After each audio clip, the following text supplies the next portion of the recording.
Welcome to को curricular master YouTube channel. आप सभी का स्वागत है आपके अपने यूट्यूब चैनल को करिकुलर मास्टर में। आज की वीडियो के माध्यम से हम लोग चर्चा करेंगे बहुत ही महत्वपूर्ण ऑब्जेक्टिव टाइप के प्रश्नों के बारे में, जो कि बीए बीएससी बीकॉम के सेकंड सेमेस्टर से रिलेटेड होंगे। यानी कि बीए बीएससी बीकॉम में अनिवार्य प्रश्न पत्र के रूप में आपको प्राथमिक चिकित्सा और स्वास्थ्य के बारे में अध्ययन करना होता है, यानी कि फर्स्ट एड एंड हेल्थ के बारे में आपको पढ़ना होता है।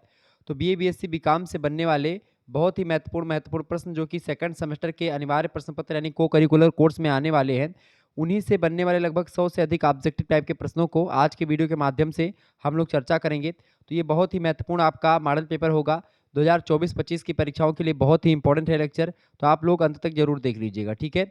अब जानने का प्रयास करते हैं कौन कौन से प्रश्न आपकी परीक्षा में आ सकते हैं। आप किसी भी विश्वविद्यालय से संबंधित किसी भी कॉलेज में पढ़ रहे हैं तो आपको एक को करिकुलर कोर्स के रूप में प्राथमिक चिकित्सा और स्वास्थ्य पढ़ना होता है, यानी कि फर्स्ट एड एंड हेल्थ के बारे में आपको जानना होता है। आइए जानते हैं कि कौन कौन से प्रश्न आपकी परीक्षा में आ सकते हैं। चले, पहला प्रश्न है, स्थूल व्यक्तियों में अधिक होने वाला मानसिक रोग कौन सा होता है। स्थूल व्यक्तियों में अधिक होने वाला जो मानसिक रोग होता है वो भावात्मक रोग होते हैं।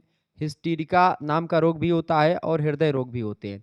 तो स्थूल व्यक्ति जो होते हैं, ठीक है, उसमें ऐसे तमाम प्रकार के रोग होते हैं। डी ऑप्शन करेक्ट आंसर होगा, उपरोक्त तो सभी।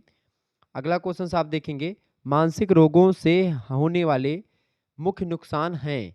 अब यहाँ पर हैं दिया हुआ है, मैंने आपको बताया था जब भी हैं दिया हुआ हो तो एकदम से आप जान लीजिए कि 100% आपकी पुष्टि हो गई कि डी ऑप्शन में आपका ये सभी दिया होगा और करेक्ट आंसर वही होगा, ठीक है। तो करेक्ट आंसर आप देखेंगे, मानसिक रोगों से होने वाले मुख्य नुकसान, दुख और जीवन के आनंद में कमी आ जाती है। अगर आपके मानसिक रोग कोई है, आपको कोई टेंशन है, मानसिक रूप से आप विक्षिप्त हैं या एक प्रकार से मनोविक्षिप्त हैं, आप साइकोसिस हैं, ठीक है, तो ऐसे में तमाम प्रकार के जो है टेंशन आपके दिमाग में रहेगी, तो इससे क्या होगा, दुख होगा, आपको जीवन का आनंद आप नहीं ले पाएंगे। पारिवारिक, सामाजिक और रिश्तों में तमाम प्रकार की समस्याएं उत्पन्न होंगी। गरीबी भी हो सकती है और बेघर आप भी हो सकते हैं। यानी कि मानसिक रोगों से ऐसे तमाम प्रकार के नुकसान सामने आए हैं और देखने को मिले। तो डी ऑप्शन लगा देंगे, ये सभी करेक्ट आंसर होगा। अगला क्वेश्चन आप देखेंगे, प्रश्न है, किन लोगों को इसकी स्कीजोफ्रीनिया मनोरोग अधिक होता है। स्कीजोफ्रीनिया एक मनोरोग है, ये किन व्यक्तियों को होता है या किन लोगों को होता है। अपने में खोए रहने वाले लोगों में, बिल्कुल अपने में जो व्यक्ति खोए रहते हैं, हमेशा अपने बारे में ही सोचते हैं, उनको जान लीजिए स्कीजोफ्रीनिया नाम का मनोरोग है। इसके अलावा चुप रहने वाले लोगों में भी ये होता है, कम मित्र रखने वाले लोगों में भी स्कीजोफ्रीनिया मनोरोग हो जाता है, जो कि अपने में खोए रहते हैं, अकेलेपन वाला जो रोग होता है। इसका डी ऑप्शन करेक्ट आंसर हो जाएगा इन सभी में, ठीक है। नेक्स्ट क्वेश्चन आप देखेंगे, मनोरोगों के मुख्य कारण हैं। जब भी कारण है, लक्षण है, लाभ है, हानि है, विशेषता है, ठीक है, ऐसे तमाम प्रकार के प्रश्न पूछेगा। और यहाँ पर आपको हैं दिया हुआ मिले तो ऑप्शन नंबर हमेशा डी देखिएगा कि वहाँ पर अगर ये सभी दिया हुआ है या उपयुक्त तो सभी दिया हुआ है, ऑल ऑफ दीज दिया हुआ है, तो करेक्ट आंसर हमेशा वही डी वाला होता है। ये बात आप ध्यान रखेंगे। तो मनोरोगों के मुख्य लक्षण की अगर बात की, मतलब मनोरोगों के मुख्य कारण की अगर बात की जाए, तो अनुवांशिक कारण भी होते हैं और जैविक कारण। अनुवांशिक कारण या जैविक कारण एक ही कारण होता है। शारीरिक गठन एवं व्यक्तित्व, शारीरिक वृत्तिक कारण, वृत्तिक मतलब होता है जो मानसिक स्थिति होती है उसके कारण से। तो मनोरोगों के ये कई कारण होते हैं, option number D correct answer हो जाएगा, ये सभी। अगला क्वेश्चन आप देखेंगे, मानसिक रोग होने के मनोवैज्ञानिक कारण है। मानसिक रोग होने के मनोवैज्ञानिक कारण क्या है भाई। तो मानसिक रोग होने के मनोवैज्ञानिक कारण है, यहाँ पर भी कारण है पूछ लिया गया, ये सभी आपको दिया गया, तो करेक्ट आंसर ये होगा। देखिए, आपसी रोगों में तनाव, आपसी संबंधों में तनाव, ये भी मानसिक रोग होने के एक कारण है। किसी प्रिय व्यक्ति की मृत्यु अगर हो जाती तो भी आप, मनोवैज्ञानिक कारण ये भी है कि आपको मानसिक रोग हो सकता है। आर्थिक हानि हो जाए कोई बहुत ज़्यादा, विवाह एक प्रकार से तलाक आपका हो जाए, विवाह या तलाक होने पर भी आप देखते हैं बहुत सारे लोग मानसिक रोगी हो जाते हैं, ठीक है। तो ये बात आप ध्यान रखेंगे, क्लियर। तो इसका राइट आंसर हो जाएगा ये सभी, डी ऑप्शन करेक्ट आंसर होगा। मानसिक रोगों के सामाजिक सांस्कृतिक कारण हैं। देखिए, सामाजिक सांस्कृतिक कारण हैं दिया हुआ है, डी ऑप्शन लगा देंगे, ये सभी।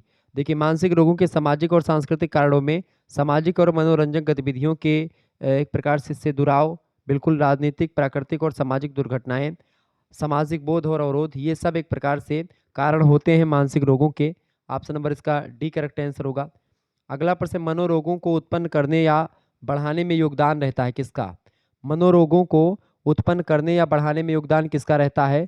तो किसका रहता है भैया, परीक्षा या प्यार में असफलता अगर आपको मिल जाती है तो आप मनोरोगी हो जाएंगे, ठीक है, आप थोड़ा सा पगलाए पगलाए रहेंगे। अगर किसी की लड़की या किसी लड़के को लड़की ने छोड़ दिया हो, या लड़की ने लड़के को छोड़ दिया हो, या लड़के ने लड़की को छोड़ दिया हो, ऐसी स्थिति में क्या होता है, प्यार में आपको धोखा मिले तो आप थोड़ा सा डिस्टर्ब टाइप के हो जाते हैं। आजकल के युवा जो होते हैं वो सिगरेट दारू पीने लगते हैं, ठीक है, कहते हैं कि मैं जाकर के ट्रेन के नीचे दब जाऊंगा, ये करूंगा वो करूंगा, मतलब कि सुसाइड करने के लिए सोचते हैं। तो ये सब एक प्रकार से परीक्षा और प्यार में असफल लोग बहुत ज़्यादा करते हैं, लेकिन करना बिल्कुल भी नहीं चाहिए। आपको बता दूं, सुसाइड भी एक प्रकार से एक अपराध होता है, ठीक है, ये बात आप ध्यान रखेंगे। तो परीक्षा या प्यार में असफलता मिलने पर रोगी व्यक्ति मनोरोगी हो जाते हैं। कार्य से निवृत्ति पा जाने पर, कोई कार्य है, काम कर रहे हैं, वहाँ से छुट्टी मिल गई, या कार्य कोई खो दें, कहीं पर नौकरी कर रहे हैं, वो नौकरी छूट जाए, ऐसी स्थिति में व्यक्ति मनोरोगी हो जाता है। डी ऑप्शन करेक्ट आंसर होगा। अगला प्रश्न है कितना सेवन कितना सेवन मनोरोगों की उत्पत्ति का कारण बन सकता है। किसका सेवन, बताएं, किसका सेवन रोगों को मनोरोगी का कारण बन सकता है। तो अगर आप रासायनिक तत्व ज़्यादा लेंगे या कुछ दवाओं और धातुओं का प्रयोग आप करेंगे, ठीक है, मदिरा और अन्य मादक पदार्थों का अगर सेवन करेंगे लगातार, तो आप मनोरोगी हो जाएंगे। ये इसका डी ऑप्शन करेक्ट आंसर होगा, ये सभी। निम्न में से कौन मानसिक रोग है, इनमें से मानसिक रोग कौन सा है, देखें, बाईपोलर डिसऑर्डर जो होता है ये एक मानसिक रोग के अंतर्गत आता है। अल्जाइमर भी मानसिक रोग है और डिमेंशिया भी एक मानसिक रोग की श्रेणी में आता है। डी ऑप्शन इसका करेक्ट आंसर होगा, ये सभी मानसिक रोगों की सूची में शामिल है। मानसिक रोगों की सूची में क्या शामिल है भैया, तो पार्किंसंस रोग, जो है ऑटिज्म, और डिसलेक्सिया, और ADHD, ये सब रोग जो हैं मानसिक रोगों की सूची में शामिल है। अगला प्रश्न, लत संबंधी मनोरोग के उदाहरण उदाहरण हैं। तो डी ऑप्शन इसका करेक्ट है, शराब की लत, नशे की लत, शराब और नशे की लत, डी ऑप्शन इसका राइट आंसर होगा। उपरोक्त सभी मानसिक रोग का उदाहरण है। मानसिक रोग का उदाहरण है याददाश्त खो देना, ये मानसिक रोग का उदाहरण होता है। कमजोर याददाश्त, भूलने की बीमारी, ये सब मानसिक रोग में आते हैं। डी ऑप्शन ये सभी, ठीक है। तो अगर आप याददाश्त कमजोर है, आप याददाश्त अपने खो देते हैं, भूलने की बीमारी है, तो आप मनोरोगी हो, ठीक है। आगे देखेंगे, अगला क्वेश्चन आपकी स्क्रीन पर आ चुका है। यौन शिक्षा महत्वपूर्ण है क्योंकि यह क्या करती है, सेक्स के बारे में व्यक्ति के अच्छे मूल्यों और विश्वास को प्रोत्साहित करती है। बिल्कुल करती है, ठीक है, तो यानी कि इसका ए ऑप्शन बिल्कुल राइट आंसर हो जाएगा। अच्छा, दूसरा ऑप्शन दिया गया कि सेक्स को गोपनीय विषय मानती, नहीं, गोपनीय विषय नहीं मानती है। ये सुरक्षित और असुरक्षित सेक्स में अंतर नहीं करती है, अंतर बताती है, सब कुछ बताती है, ठीक है। जो सेक्स एजुकेशन होता है, यौन शिक्षा जो होती है, ये बहुत ही महत्वपूर्ण होती है, क्योंकि ये सेक्स के बारे में व्यक्ति के अच्छे मूल्यों और विश्वास को प्रोत्साहित करती है।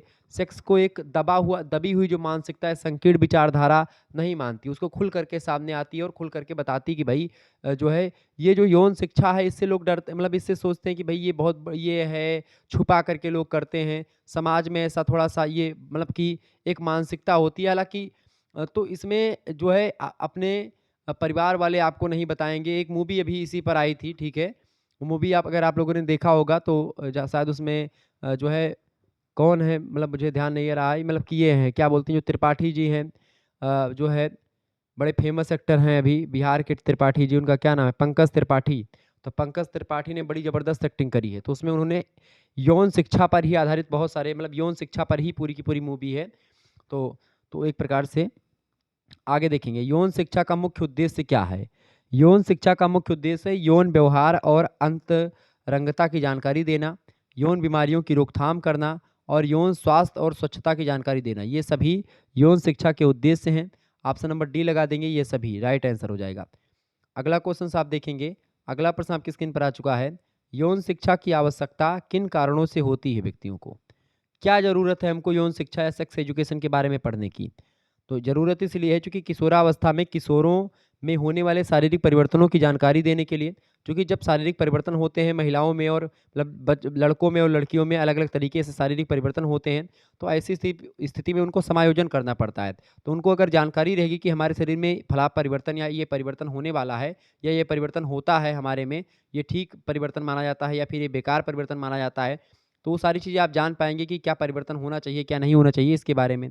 दूसरी बात, किशोरियों के साथ साथ किशोरों को भी मासिक धर्म के बारे में शिक्षित करने के लिए भी यौन शिक्षा दी जाती है। यौन शिक्षा की आवश्यकता होती है ताकि जो है मासिक धर्म के बारे में जो लड़के हैं वो भी जान पाएँ कि मासिक धर्म जो होता है वो क्या होता है, क्यों होता है, कब मतलब कि कितने समय में होता है, सारी चीज़ें जानें और इस दौरान एक प्रकार से क्या चीज़ें ज़रूरत होती इस मतलब इससे निपटने के लिए जो है या इस दौरान क्या करना चाहिए महिलाओं को मतलब कि लड़कियों को और लड़कों को क्या करना चाहिए, सारी चीज़ें। लड़कों को तो खला ये नहीं है मासिक धर्म, लेकिन जानकारी इसके बारे में होनी चाहिए, ताकि आगे चल कर के शादी-ब्याह होगी या फिर आगे चल कर के आप जो है शख्स से परिचित होंगे तो फिर उसमें दिक्कत ना आए।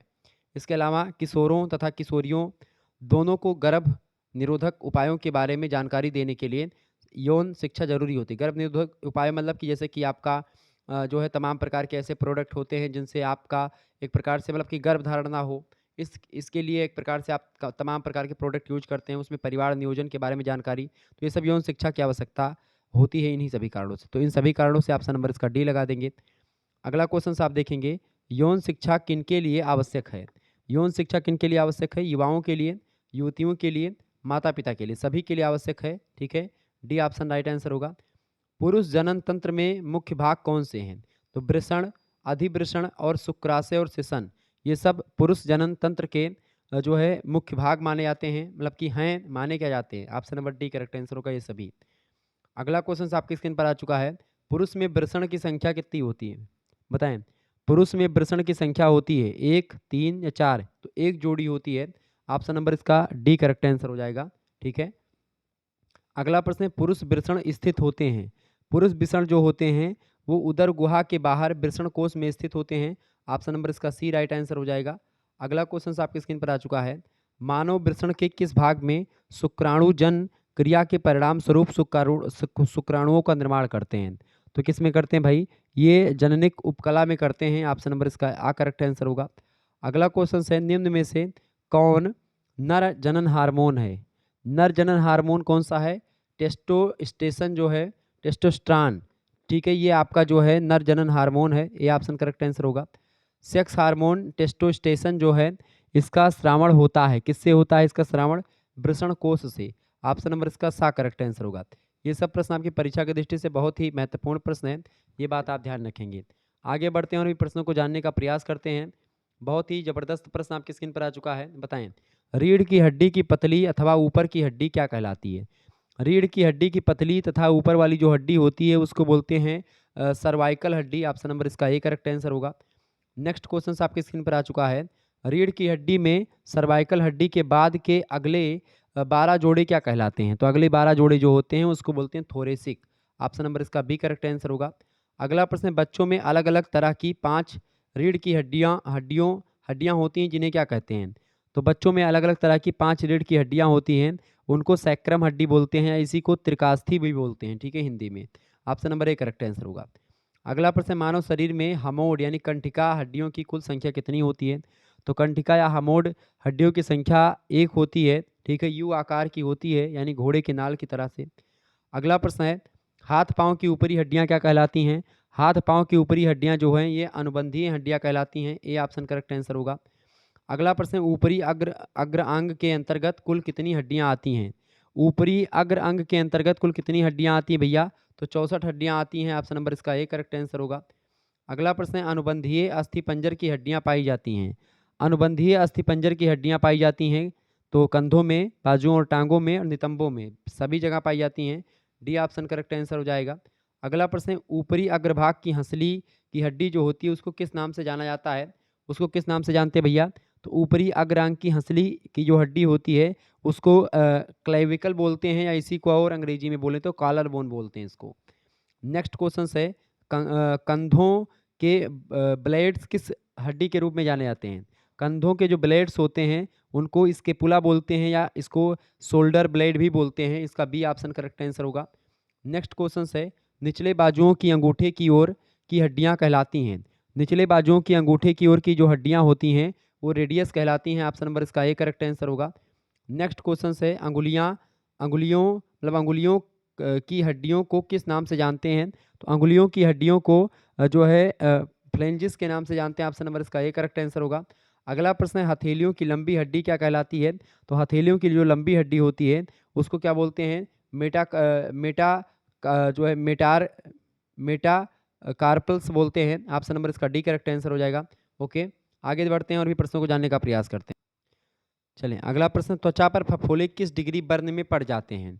त्वचा पर फफोले जो होते हैं वो सेकंड डिग्री बर्न में पड़ जाते हैं। ऑप्शन नंबर इसका बी करेक्ट आंसर होगा।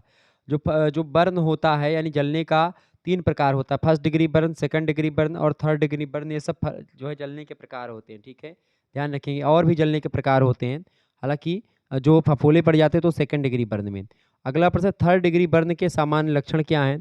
थर्ड डिग्री बर्न में क्या होता है? त्वचा काली पड़ जाती है जलने के बाद, त्वचा का गहरा भूरा पड़ जाना और त्वचा का उभर करके लेदर जैसा हो जाना थोड़ा-सा उसमें जो है एकदम से आप देखते हैं जो जलने पर होता है। डी ऑप्शन करेक्ट आंसर होगा।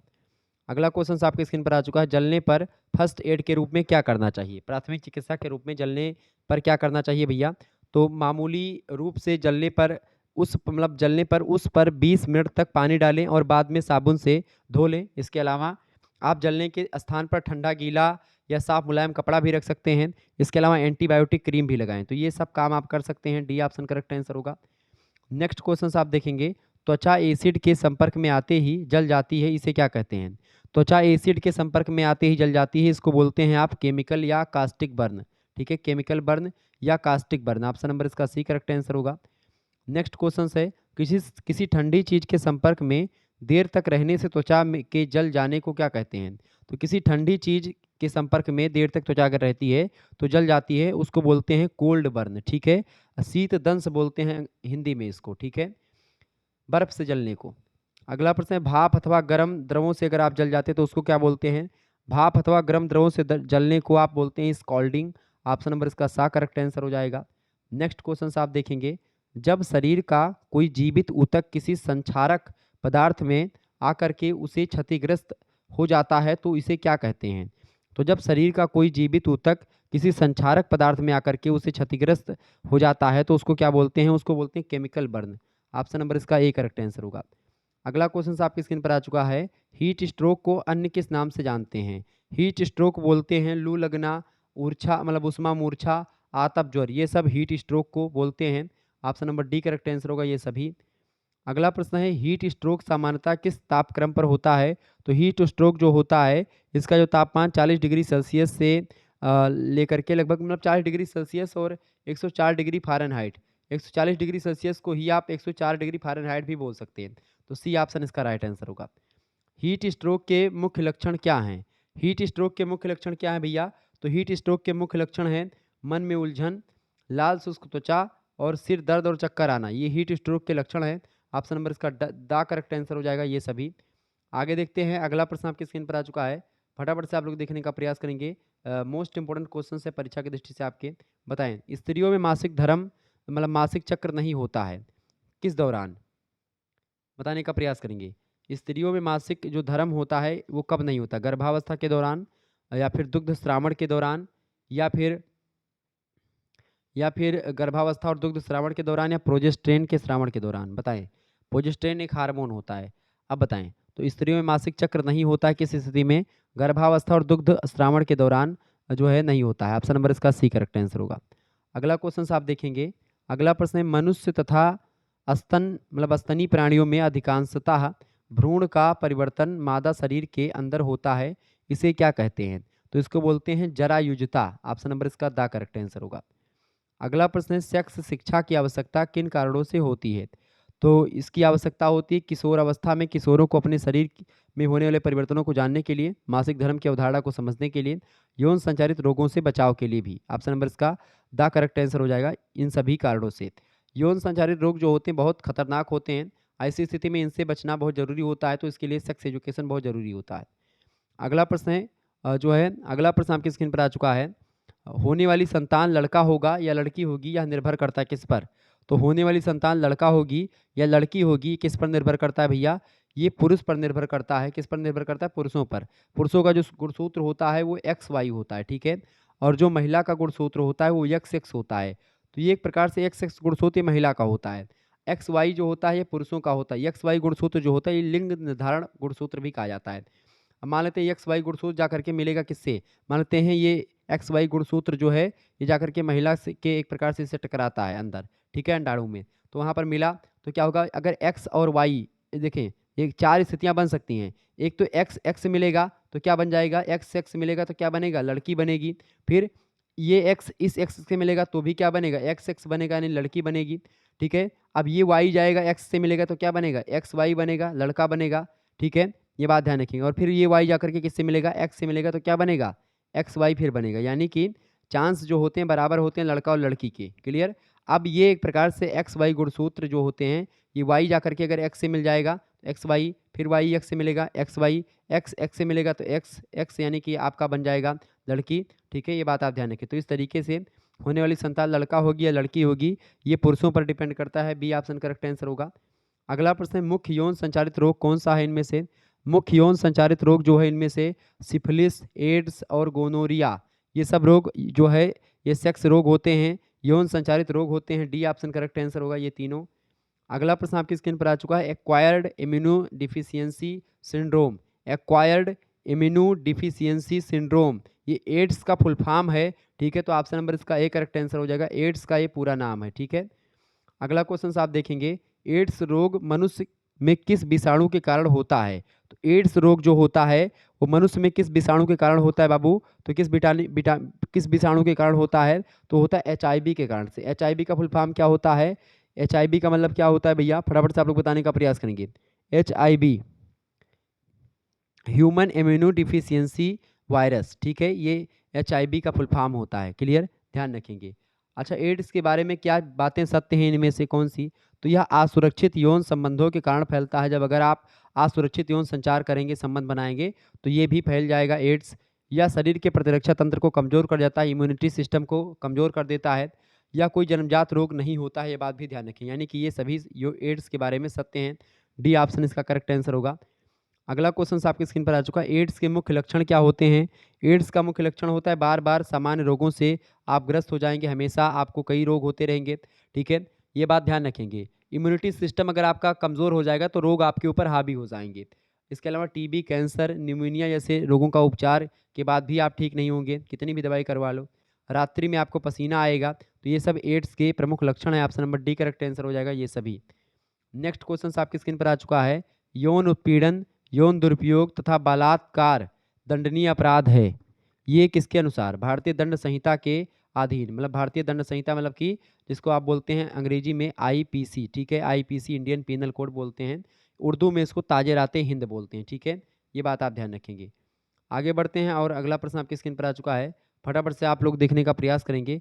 इंपॉर्टेंट क्वेश्चन है, परीक्षा की दृष्टि से आपके बताएंगे। प्रश्न आपकी स्क्रीन पर आ चुका है। प्रश्न क्या है भैया कि वर्ष 2021 में फर्स्ट एड डे किस तारीख को मनाया गया, बताएं।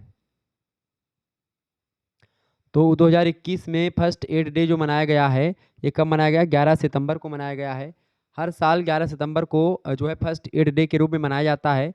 और 2021 में जो मनाया गया उसकी थीम क्या थी, प्राथमिक चिकित्सा एवं सड़क सुरक्षा, इसकी थीम रखी गई थी। ये बात आप ध्यान रखेंगे। आगे बढ़ते हैं अगले प्रश्न की ओर। अगला प्रश्न आपकी स्क्रीन पर आ चुका है, फर्स्ट एड डे मनाने के पीछे मुख्य उद्देश्य क्या है। फर्स्ट एड डे मनाने के पीछे मुख्य उद्देश्य है आपका क्या, इसका मुख्य उद्देश्य भैया क्या, चोटों को रोकना और जान को बचाने में प्राथमिक चिकित्सा के महत्व के बारे में जागरूकता फैलाना। इसका करेक्ट आंसर क्या हो जाएगा, ऑप्शन नंबर बा, दोनों। ठीक है, A और B दोनों। अगला अगला प्रश्न आपकी स्क्रीन पर आ चुका है, फर्स्ट एड के 3 सूत्री नियम में शामिल है। फर्स्ट एड के 3 सूत्री नियम में क्या शामिल है, तो अपने काम को घायल व्यक्ति के मुंह के पास ले जाकर के सुने और देखें और महसूस करें। बिल्कुल, छाती को ध्यान से देखें, यदि रोगी सांस ना ले रहा हो तो उसी समय सांस दें। घायल को पीठ के बल लेटा करके कृत्रिम श्वास देना, तो ये सभी आप कर सकते हैं। ऑप्शन नंबर इसका डी करेक्ट आंसर हो जाएगा। CPR वगैरह देंगे। अगला प्रश्न आपकी स्क्रीन पर आ चुका है, ABC रूल में ए का क्या अर्थ है। ABC में ए का मतलब होता है क्या, ए का मतलब होता है आपका एयरवे। ए का मतलब क्या होता है भैया, ए का मतलब होता है एयरवे। ठीक है, B का मतलब होता है ब्रीदिंग और C का मतलब होता है सर्कुलेशन। ठीक है, ये बात आप ध्यान रखेंगे। मानव एड़ी में कुल कितनी हड्डियां पाई जाती हैं, मानव एड़ी में कुल मिलाकर के 14 हड्डियां पाई जाती हैं। Option number C correct answer होगा। अगला प्रश्न आपसे बन सकता है, एड़ी की हड्डियों को किस नाम से जाना जाता है। एड़ी की हड्डियों को किस नाम से जानते हैं, तो एड़ी की हड्डियों को टार्सल यानी कि कैलकेनस के नाम से जानते हैं। ऑप्शन नंबर इसका ए करेक्ट आंसर होगा। मानव शरीर में कितने प्रकार के ज्वाइंट यानी जोड़ पाए जाते हैं। मानव शरीर में जोड़ की अगर बात की तो 6 प्रकार के जोड़ पाए जाते हैं। 6 प्रकार के जोड़ पाए जाते हैं और 3 श्रेणियों में जोड़ जो है मनुष्य के वो बटे हुए हैं। अगला प्रश्न है, हिंज अथवा कब्जे वाला जोड़ पाया जाता है। हिंज अथवा कब्जे वाला जोड़ जो होता है घुटनों और अंगुलियों में पाया जाता है। इसका सा ऑप्शन करेक्ट आंसर होगा। ये सब प्रश्न परीक्षा की दृष्टि से बहुत ही महत्वपूर्ण है। अगला प्रश्न है, कौन सा जोड़ दरवाजों के साथ लगे कब्जे की भांति कार्य करता है। तो कौन सा जोड़ दरवाजे के साथ लगे कब्जे की भांति काम करता है। तो हिंज जो होता है ये काम करता है। ऑप्शन करेक्ट आंसर होगा इसका। अगला क्वेश्चन आपकी स्क्रीन पर आ चुका है, मानव शरीर का कौन सा जोड़ जो अंगों को उसी प्रकार घूमने देता है जिस प्रकार सिर एक ओर से दूसरी ओर घूम सकता है। तो ये इसका करेक्ट आंसर क्या हो जाएगा। इसका करेक्ट आंसर हो जाएगा पिवट जोड़ या संधि जो होती है। ये मनुष्य का शरीर कौन से मतलब इस पिवट और संधि जोड़ से क्या होता है, आप अंग को किसी प्रकार से आप घुमा सकते हैं, ठीक है, उसी प्रकार घूमने देता है जिस प्रकार से एक ओर से दूसरी ओर आप घूम पाते हैं, ठीक है। तो ये पिवट जोड़ होता है, संधि जोड़ होता है, ठीक है। इसी को रोटरी जोड़ भी कहते हैं, ठीक है। ये बात आप ध्यान रखेंगे। आगे बढ़ते हैं और भी चीज़ों को जानने का प्रयास करते हैं। अगला क्वेश्चन आपकी स्क्रीन पर आ चुका है, फटाफट से आप लोग देखने का प्रयास करेंगे। इंपॉर्टेंट प्रश्न है आईआरपी की महत्वपूर्ण भूमिका है। आईआरपी की महत्वपूर्ण भूमिका क्या होती है। आपदा के बाद बहाली में आए अंतरालों को पहचानने में और समुत्थान बहाली के उपकरणों साधनों और क्षमता विकास के लिए उत्प्रेरक के रूप में कार्य करने के लिए। Option number C correct answer हो जाएगा। आपदा प्रबंधन से रिलेटेड है ये चीज़ें, ठीक है। ये बात आप ध्यान रखेंगे, सी ऑप्शन करेक्ट आंसर होगा इसका। अगला प्रश्न है, आईआरपी का उद्देश्य क्या है। आईआरपी का उद्देश्य है आपदा की चेतावनी देना और आपदा की निगरानी करना, और इसके अलावा आपदा की चेतावनी करना, आपदा की निगरानी करना या अच्छी बहाली प्रक्रिया के लिए धन का अंतर्राष्ट्रीय स्रोत बनाना। तो इसका राइट आंसर क्या हो जाएगा। इसका उद्देश्य क्या है भैया, सा ऑप्शन, ये करेक्ट आंसर क्या हो जाएगा, सी ऑप्शन इसका। अगला प्रश्न है, संयुक्त राष्ट्र में आपातकालीन प्रतिक्रिया की जिम्मेदारी किसकी है। संयुक्त राष्ट्र में आपातकालीन प्रतिक्रिया की जिम्मेदारी जो है वो किसको दी गई है। प्रभावित देश में जो रेजिडेंट समन्वयक हैं, मतलब कि समन्वयक हैं, उनकी है। Option number C correct answer होगा। दावा नल को रोकने के उपाय कौन से हैं। दावा नल को रोकने के उपाय पूर्व चेतावनी जारी करना, किसानों को कृषि भूमि के लिए जंगलों को जलाने से हतोत्साहित करना, तूफान आने की पूर्व चेतावनी प्रणाली की स्थापना करना। ये सभी एक प्रकार से दावा नल रोकने के उपाय हैं। डी ऑप्शन करेक्ट आंसर होगा, यानी अग्नि जब लगती है तो उसी को। अगला प्रश्न है, राष्ट्रीय आपदा मोचक बल, जिसको आप एनडीआरएफ बोलते हैं, यह स्थापना इसकी कब की गई थी। इसकी स्थापना 2005 में की गई थी। राष्ट्रीय आपदा मोचक बल एनडीआरएफ 2005 में बनाया गया। एनडीआरएफ का मुख्यालय कहाँ पर स्थित है। तो इसका मुख्यालय है अंत्योदय भवन, दिल्ली में, नई दिल्ली में। Option number A correct answer होगा इसका। अगला प्रश्न, किस वर्गीकरण का उपयोग युद्ध के मैदान में भी किया जाता है। तो किस वर्गीकरण का उपयोग युद्ध के मैदान में भी किया जाता है भैया। तो इसमें ट्राई एस का उपयोग युद्ध के मैदान में करते हैं। ए ऑप्शन करेक्ट आंसर होगा। आपदा सेवा सदैव किस संगठन का आदर्श वाक्य या मोटो रहा है। तो आपदा सेवा सदैव ये एक प्रकार से एनडीआरएफ का नेशनल डिजास्टर रिस्पांस फोर्स जो है, इसको बोलते हैं हिंदी में राष्ट्रीय आपदा मोचक बल। इसका एक प्रकार से आदर्श वाक्य रहा है आपदा सेवा सदैव। Option number A correct answer होगा।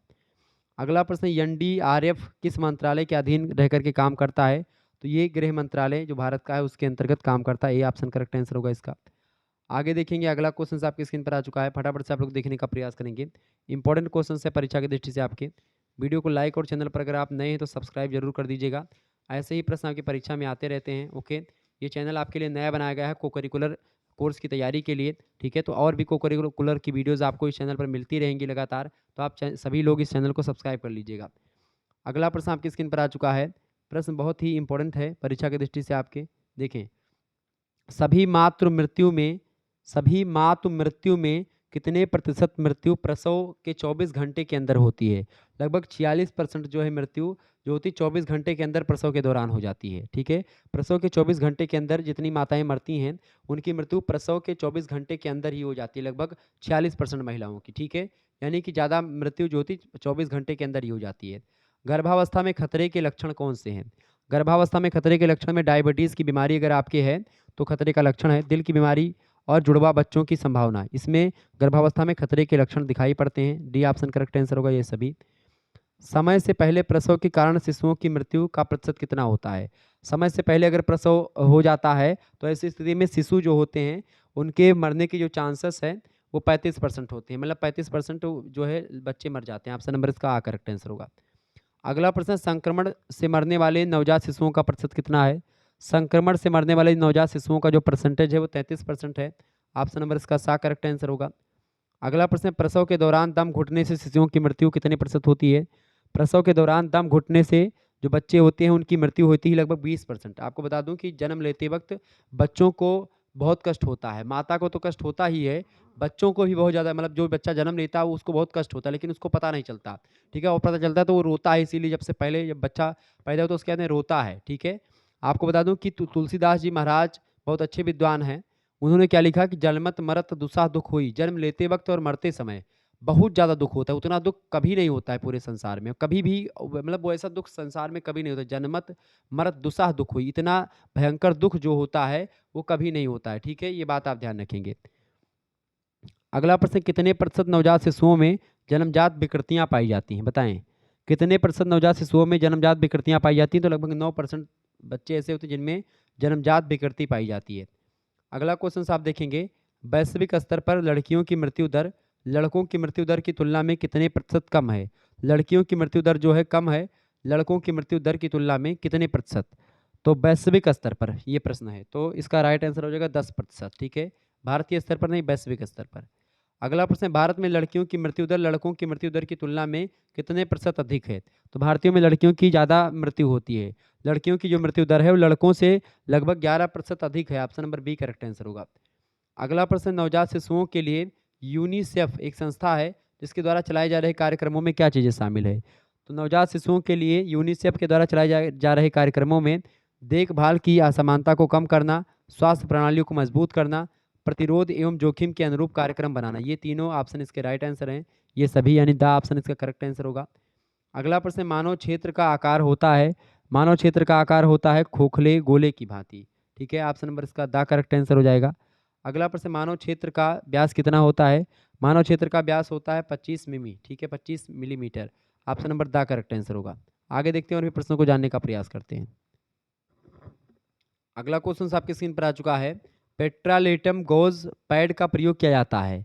पेट्रालेटम गॉज का प्रयोग जो होता है, इस पैड का प्रयोग किया जाता है तो जो है छाती के घाव पर लगाने के लिए, वायुरोधी ड्रेसिंग के लिए और न चिपकने वाले ड्रेसिंग के लिए, इन सभी के लिए पेट्रोलेटम गॉज पैड का प्रयोग करते हैं। डी ऑप्शन इन सभी के लिए।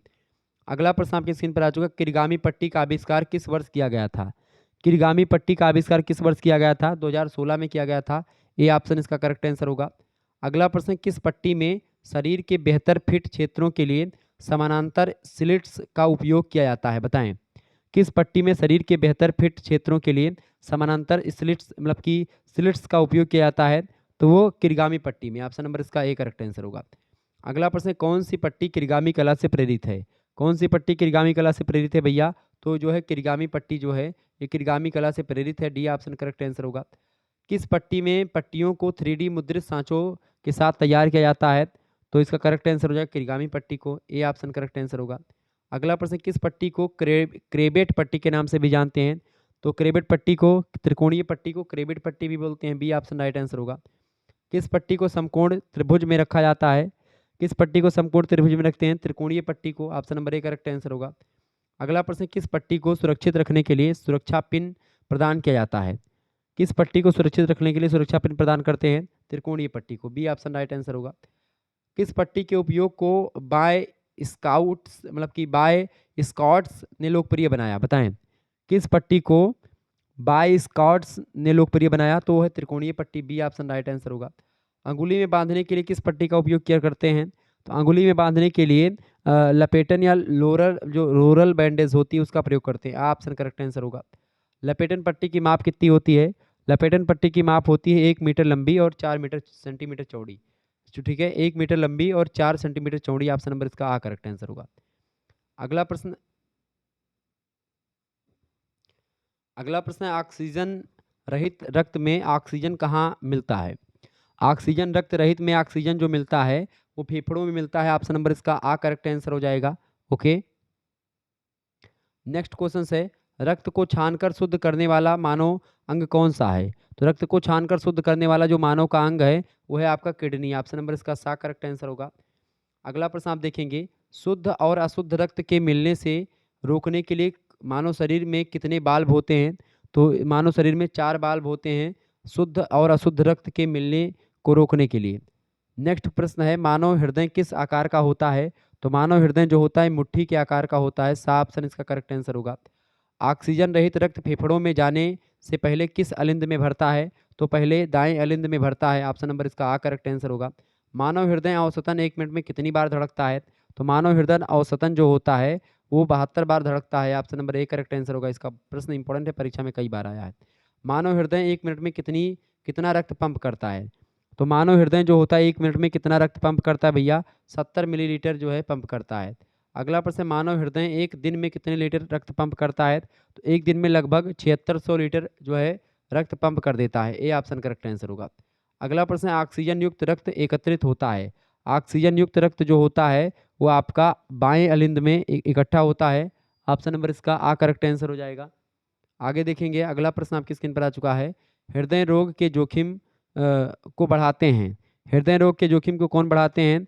देखिए, मोटापा, उच्च कोलेस्ट्रॉल और उच्च रक्तचाप, ये सब बढ़ाते हैं। डी ऑप्शन राइट आंसर होगा इसका। अगला प्रश्न आपकी स्क्रीन पर आ चुका है। वर्तमान में हृदय घात के आधे मामले उन लोगों में होते हैं जिनमें कोलेस्ट्रॉल स्तर जो होता है वो सामान्य होता है। ऑप्शन नंबर इसका करेक्ट आंसर होगा। आगे देखेंगे, अगला क्वेश्चन आपकी स्क्रीन पर आ चुका है। प्रश्न है, अधिवृषण की रचना होती है कैसी? बताएं, फटाफट से आप लोग बताने का प्रयास करेंगे। अधिवृषण की रचना कैसी होती भैया? बताएं, फटाफट से आप लोग बताने का प्रयास करेंगे। अधिवृषण की रचना कैसी होती? काय या पूछ या काय और पूछ दोनों? तो इसका करेक्ट आंसर क्या हो जाएगा? फटाफट से आप लोग बताने का प्रयास करेंगे। बहुत ही महत्वपूर्ण प्रश्न आपकी परीक्षा की दृष्टि से आ चुका है। ये प्रश्न आपकी परीक्षा की दृष्टि से बहुत ही महत्वपूर्ण है। आप इस प्रश्न को तैयार कर लीजिएगा। ओके, बताएं, अधिवृषण की संरचना जो होती है वो काय और पुच्छ दोनों होती है। ऑप्शन नंबर इसका करेक्ट आंसर होगा। अगला प्रश्न, मानव जनन तंत्र या मानव जनतंत्र के किस भाग में शुक्राणु परिपक्व होते हैं और उनमें गति उत्पन्न होती है? तो इसका करेक्ट आंसर हो जाएगा अधिवृषण में, सी ऑप्शन। अगला प्रश्न, शुक्रवाहिनियों की लंबाई कितनी होती है? शुक्रवाहिनियों की लंबाई जो होती है 40 से 45 सेंटीमीटर होती है। Option number the correct answer होगा। किस नालिका के द्वारा नर शुक्राणु शुक्राशय में पहुंचाए जाते हैं? बताएं, किस नालिका के द्वारा नर शुक्राणु शुक्राशय में पहुंचाए जाते हैं? तो शुक्रवाहिनियों के द्वारा। ऑप्शन नंबर इसका करेक्ट आंसर होगा। अगला प्रश्न, नर वीर्य का निर्माण किससे होता है? नर वीर्य का निर्माण जो होता है वो किससे होता है? ये जो है शुक्राशय से स्रावित हल्के पीले और क्षारीय पदार्थ तथा शुक्राणु से, केवल शुक्राणु से या केवल क्षारीय पदार्थ से। ठीक है, तो नर वीर्य का निर्माण जो होता है इनमें से किसी से नहीं होता है। अगला प्रश्न, शुक्राणु तथा मूत्र के बाहर निकलने का संयुक्त मार्ग होता है। तो शुक्राणु तथा मूत्र के बाहर निकलने का जो संयुक्त मार्ग होता है वो होता है सिसन। ऑप्शन नंबर इसका द करेक्ट आंसर होगा। अगला प्रश्न, वृषण कोषों के अतिरिक्त नर जनन तंत्र का एकमात्र बाह्य जनन अंग है। वृषण कोषों के अतिरिक्त नर जनन तंत्र का एकमात्र बाह्य जनन अंग जो होता है वो है आपका सिसन। ऑप्शन नंबर इसका द करेक्ट आंसर होगा।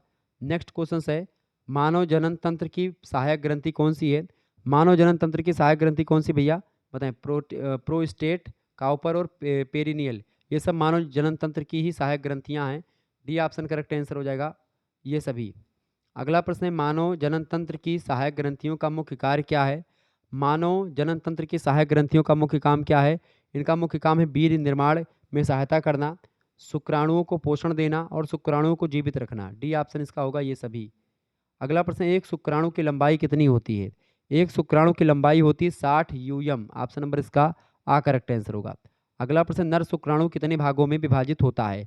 नर शुक्राणु जो होता है सिर, ग्रीवा और मध्य भाग और पूंछ, इन तीनों में विभाजित होता है। डी ऑप्शन करेक्ट आंसर होगा इसका। अगला क्वेश्चन है, नर शुक्राणु के किस भाग में एक जोड़ी तारक काय उपस्थित होता है?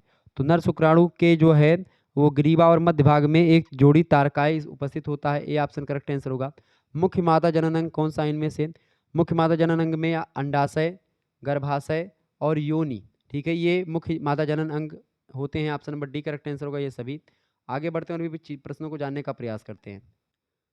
अगला प्रश्न, त्वचा के मुख्य कार्य हैं, फटाफट से आप लोग बताने का प्रयास करेंगे। त्वचा के मुख्य कार्य हैं, त्वचा का मुख्य कार्य क्या है? अब देखिए, हैं लिखा हुआ डी ऑप्शन में आपको ये सभी मिला करेक्ट आंसर हो जाएगा। रोगाणुओं से शरीर को बचाना त्वचा का मुख्य कार्य है। लिपिड तथा पानी का भंडारण करना, बिल्कुल। तापमान, दबाव, कंपन और चोट की संवेदना को व्यक्त करना, ये सब त्वचा का ही काम होता है। ये सभी डी ऑप्शन इसका करेक्ट आंसर हो जाएगा।